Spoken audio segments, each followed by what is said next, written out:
हिंदी आता तू किती आहेस?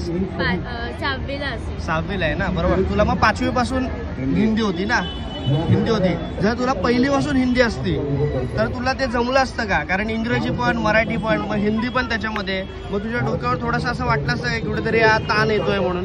असं वाटलं असतं का हिंदी विषय असता तर? आणि तुला वाटतं का पहिलीपासून हिंदी शिकणं गरजेचं आहे का? मराठी आहे ना, मग मराठी.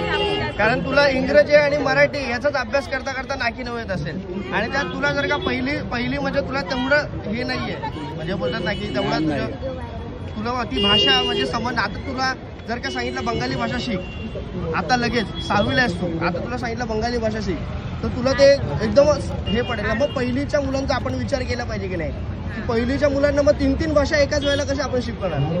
मग त्यामध्ये जी गरजेची भाषा आहे ती कुठली आहे? गरजेची भाषा आहे ती मराठी, ती आपली मातृभाषा, ती आलीच पाहिजे. आणि दुसरी म्हणजे ती इंग्रजी, जी पहिलीपासून आता आलीच पाहिजे. ती आंतरराष्ट्रीय भाषा आहे, बरोबर. आणि ती आहे ना, आता आपण कुठलाही प्रोडक्ट घेतो, काही विकत घेतो, ते इंग्रजीमध्ये असतं, हिंदीत नसते असतं.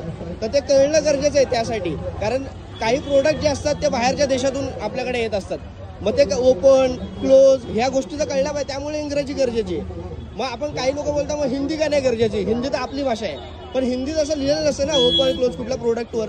तर त्यासाठी आपल्याला इंग्रजी शिकायची. आणि हिंदी ही 5वी नंतर शिकलं तरी चालतं.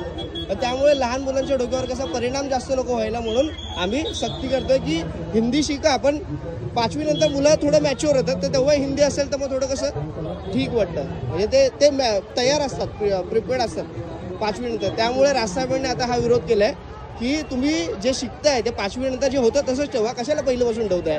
आणि जी मातृभाषा आहे ती तर गरजेची आहे, आणि जी आंतरराष्ट्रीय भाषा ती गरजेची आहे, म्हणून 2च भाषा. यासाठी हिंदी जी पहिलीपासून लागताय त्याला सक्ती आहे, म्हणून त्याच्या आंदोलनात तुम्ही आता सही केलीत ना. धन्यवाद.